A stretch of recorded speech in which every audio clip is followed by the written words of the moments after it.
tidak lupa membeli kitab. Jika hadirin umat Nabi Muhammad, jawab salam saya dengan semangat. Assalamualaikum warahmatullahi wabarakatuh.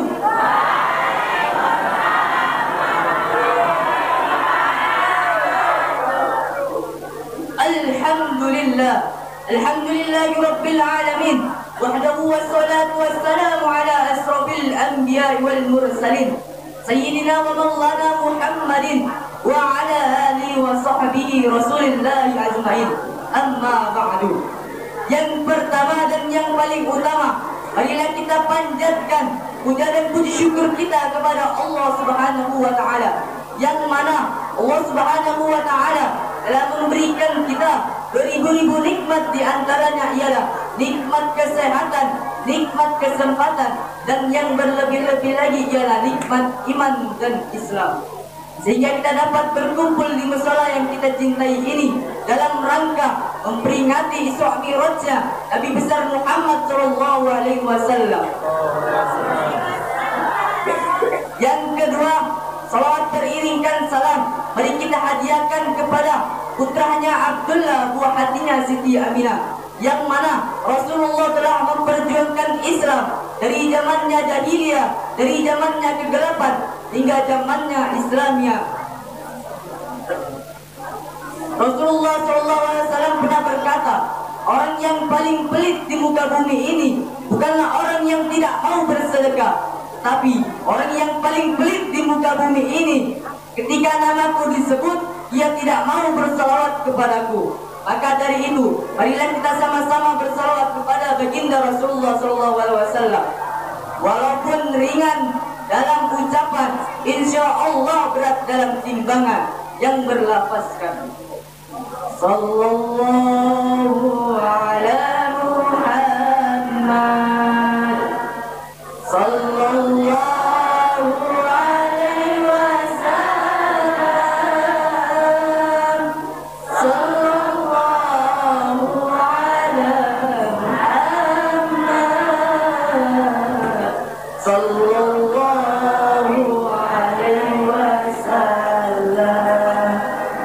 Ya Nabi salam alaika, ya Rasul salam alaika, ya Habib salam alaika, salawatullah alaika. Mudah-mudahan dengan memperbanyak salawat kita tadi, kita mendapat syafaat beliau di yaumil mahsyar kelak. Amin amin ya rabbal alamin.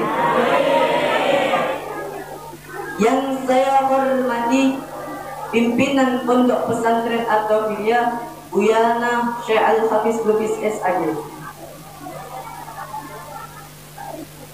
Yang saya hormati Bapak Penghulu Kepenguluan Sri Kayangan ataupun yang mewakilinya. Yang saya hormati Ketua Panitia Ustadz Ilham Lubis SBSI Esos. Yang saya hormati Ketua PKM Kepenguluan Sri Kayangan. Yang saya hormati Bapak Dusun 1 Penghuluan Sri Kayangan. Yang saya hormati Asatid wal Asatijah.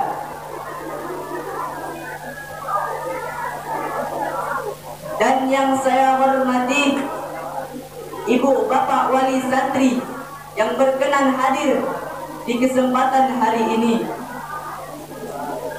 Dan yang saya segani kawan-kawan saya, santri dan santriwati At-Tauhidiyah.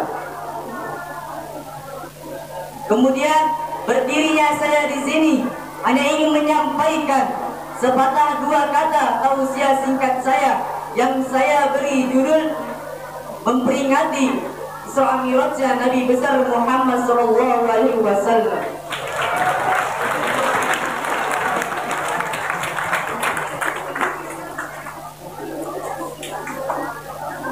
Allah Subhanahu wa taala berfirman di dalam Al-Qur'anul Karim surah Al-Isra yang berbunyi, A'udzu billahi minasy syaithanir rajim. Bismillahirrahmanirrahim. Subhanalladzi asra bi 'abdihi lailan minal masjidil haram ilal masjidil aqsa allazi barakna hawlahu linuriyahu min ayatina innahu huwas samiul basir.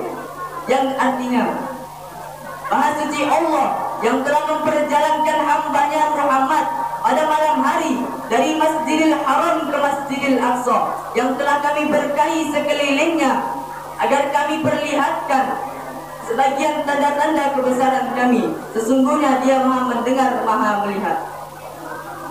Hadirin wal hadirat rahimakumullah. Jadi Isra ialah perjalanan Nabi pada satu malam dari Masjidil Haram ke Masjidil Aqsa. Sedangkan Mi'raj ialah naiknya Nabi dari Masjidil Aqsa ke langit yang ketujuh sampai berjumpa dengan Allah Subhanahu wa taala. Kemudian sebelum Nabi Muhammad SAW di-Isra Mi'rajkan oleh Allah Subhanahu wa taala, Dia terlebih dahulu dibelah dadanya. Untuk apa? Untuk dibersihkan hatinya. Oleh karena itu Nabi juga sampai 4 kali dibelah dadanya dalam seumur hidupnya. Hadirin wal hadirat rahimakumullah. Yang pertama, ketika Nabi dalam asuhan Halimatus Sa'diyah, pada saat itu umur Nabi kurang lebih 4 tahun. Tujuan dan hikmahnya apa dibelah dadanya pada saat itu? Di dalam kitab Muhammadun Insanul Kamil dijelaskan bahwasannya untuk melatih kesabaran dan keturunan di waktu kecil. Kemudian yang kedua, ketika dada Nabi dibelah, ketika pada saat itu Nabi berumur 10 tahun. Ketika pada saat itu Nabi merasakan yang namanya masa remaja, yang namanya masa ombang-ambing. Ketika kita nanti dewasa, kita memiliki anak yang berumur 10 tahun.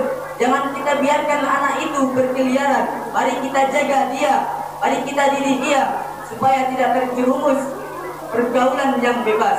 Kemudian yang ketiga, ketika Nabi Muhammad SAW berumur 40 tahun, ketika pada masa itu Nabi diangkat menjadi seorang Rasul. Supaya apa? Supaya mempunyai mental yang membaca. Ketika pada saat itu Nabi Muhammad SAW diangkat menjadi seorang Rasul, tantangannya bukan mudah. Akan tetapi ketika Nabi Muhammad SAW sudah ditanamkan rasa iman di dalam hati, semua tantangan dan rintangan menjadi sangat mudah bagi Rasulullah SAW. Kemudian yang keempat, ketika Rasulullah SAW Isra dan Mi'raj, pada masa itu umur Rasulullah 52 masuk 53. Supaya apa? Rasulullah SAW menjalankan perintah Allah, yakni dengan cara beribadah kepada Allah Subhanahu wa taala. Inilah yang patut kita contoh dan pelajaran bagi kita. Mungkin hanya ini yang dapat saya sampaikan, kurang dan lebihnya saya mohon maaf. Jalan-jalan ke kota Bali, tidak lupa memberi topi. Kalau hadirin ingin melihat saya lebih keren lagi, tonton saya di RCTI.